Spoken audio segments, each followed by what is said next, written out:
Okay, the word apocalypse is the Greek word apocalypsis that is translated as revelation, because that's exactly what it means, an uncovering.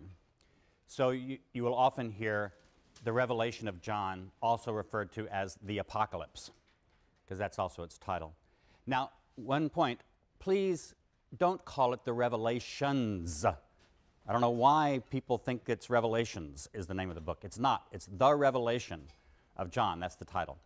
So the word just means the uncovering. It refers nowadays in the modern world to an entire genre of literature of the ancient world, most of which is Jewish, but there are some maybe Greek apocalypse, things that people would call a Greek apocalypse, or apocalyptic type literature in some Latin texts or in Egyptian or other Near Eastern situations. But most of what we call apocalypses come from either an ancient Jewish or an ancient Christian milieu.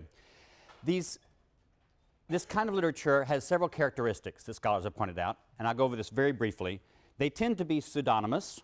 That is, they're set deep in the past, like we saw in the book of Daniel. In fact, Daniel is where we get a lot of our generic notions of what an apocalypse is. The two most apocalyptic books in the Bible are Daniel and Revelation. And then there's kind of an apocalyptic worldview that I'll talk about also. But when we talk about apocalypse, we're talking about, first, that genre of literature. They're usually pseudonymous. They're ascribed to some ancient hero. So we have apocalypses that are titled after Enoch, said to be by Enoch, who's lived way, way, way back just after Adam. We have apocalypses attributed to various other Old Testament characters. So the idea, as we saw with Daniel, is it's written at one time, but the author claims to be writing centuries before.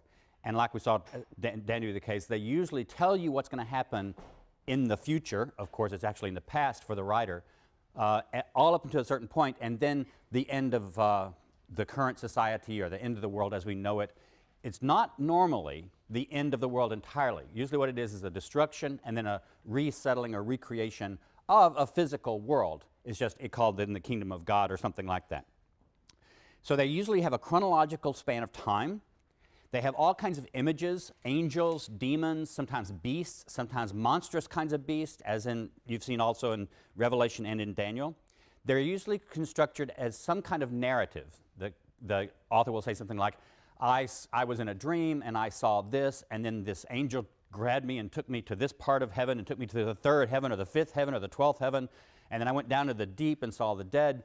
Think Dante's Inferno and the way that Dante is led around into the different parts of the cosmos. And they have a cosmology. They usually have a storied structure to the universe with several different layers of heavens and often several different layers of underneath the different hells or Hades. So that's the genre of an apocalypse. There's also the worldview of apocalypticism, we'll call it. And this is, what we use this term is because Paul, as far as we know it, never wrote an apocalypse. And yet his letters show strong influence of apocalypticism, that is, an apocalyptic worldview. You have, for example, 3 different kinds of dualisms.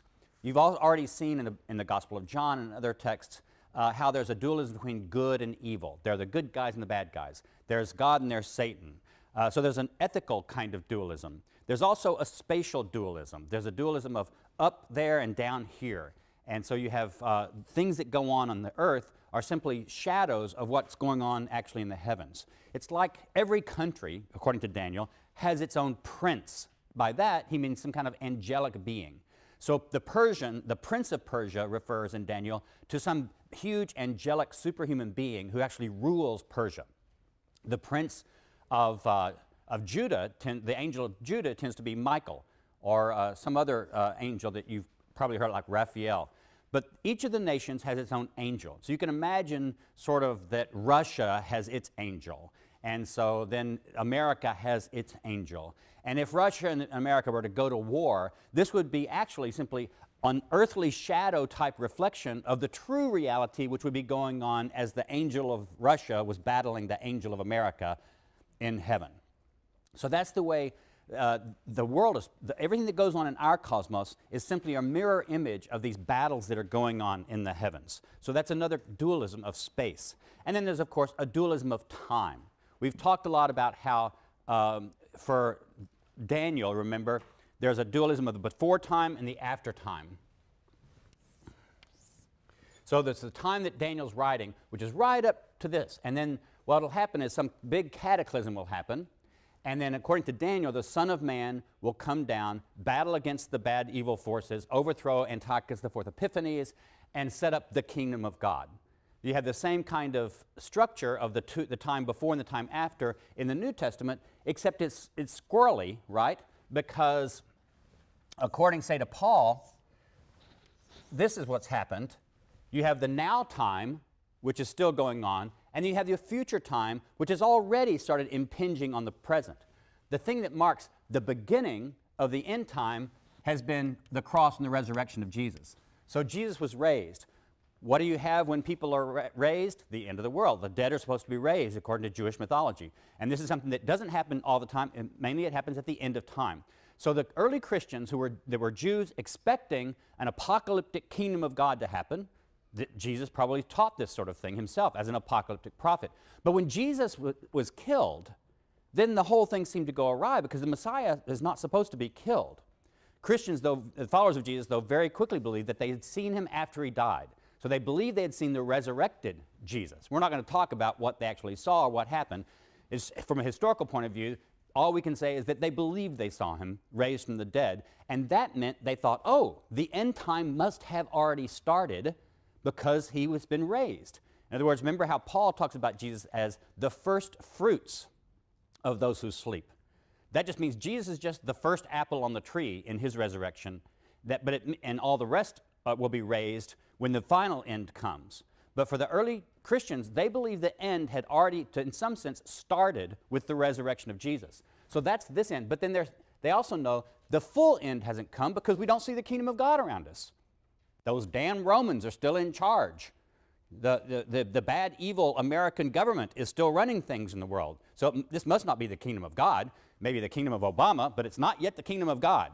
So the Christians expected Jesus to come back down, to come from heaven. This was called the parousia. We've already seen it in several texts. In 1 Thessalonians, for example, Paul talks about Jesus will come and then we'll fly up in the air and meet him. That's the parousia, which is a Greek term that just means presence or coming. And we refer to the time when a king or the emperor would come to visit a city, and all the people in the city, the important people, would come out of the city, out of the gates, to meet the king and give him gifts, and the king would give them gifts, and then they'd all accompany the king back into the city. That's called a parousia. It's a purely sort of political, civic kind of term. This is what early Christians used to call the coming back of Jesus in his parousia. So Christians live, according to Paul's theology, right in this middle time of an overlap of the before and the after, but that's still before and after that you see of apocalypticism is still there. So all these different dualisms are one of the characteristics, and you can see these sorts of things even in texts that are not themselves apocalypses, but they show influences from this kind of worldview and this kind of narrative view of history and the cosmology. Often, apocalypses seem to have served as a form of cultural resistance. They make the most sense often if you see them as being popular among people who either are oppressed by some more powerful entity or at least believe that they are oppressed. They feel themselves to be oppressed. So, for example, it's a perfectly natural worldview. You can understand how the worldview is if you believe you're an oppressed minority and you can't really fight against the more powerful entity. There's no way these early little Christian groups or even the nation of Israel could rebel against the Roman Empire and win. And so the idea is that, well, we will resist them, and eventually God will intervene in history with his angels and his army, and the divine armies will come and we will fight alongside them to overthrow the Greeks. The earliest apocalypses, Daniel was talking about the Greeks and the Syrians, the Greco-Syrian Empire. So the Greeks were the first oppressive power that people thought they could overthrow this way. And then, of course, the Romans become the more oppressive power later. So in Jesus' time and Paul's time, it's the Romans who are the enemy that will be overthrown. But that will all happen. So it's not always true that the people who believe in these kinds of apocalyptic ideas are themselves, in fact, an oppressed minority. After all, Ronald Reagan was the president of the United States, and he still believed this stuff. He still believed that God was going to come any day. He thought it was going to happen right then, any day now, and God was going to, have a big battle with Israel would be involved in it and all the different nations of the earth, and then God would set up the kingdom of God in Jerusalem. And so, Reagan talked about this on the phone with different Israeli politicians and leaders. So how does this make sense for Ronald Reagan, the most powerful man in the world, to have this apocalyptic worldview? Well, Reagan spent a lot of his life feeling like he was on the out and feeling like he was not one of the liberal establishment of the East and this sort of thing. So it doesn't necessarily mean that people who hold these views are themselves discriminated against minorities or oppressed minorities, but it usually means that they perceive themselves that way, because otherwise, if you really do have power, you just make the world like you want it to be. You overthrow somebody, or you wage a battle and wage war, and you fix the problem yourself. It's when you don't have the power politically or militarily to fix the problem that this kind of worldview becomes very persuasive to you, very believable, plausible. So that's what the book of Revelation is. In fact, we use the title of Revelation, the Apocalypse, as the term for the whole genre and for the whole worldview. And it comes basically from this book, because it's the most famous apocalypse of all, naturally. The weird thing about Revelation, though, is that it's not pseudonymous. The book says it's just written by a guy named John. It's not the same John who was the brother of Zebedee. It's not the same John. If there was a John who wrote the Gospel of John and the letters of John, which we don't really know who wrote them, but whoever wrote Revelation is not the same person who wrote any of that literature. The style is too different. The theology is too different. It's just clearly not the same person. But he doesn't claim to be any famous John. He just claims to be John. And so we call him often John the Seer, S-E-E-R, as, John the Prophet or something like that. So he doesn't seem to hide who he is.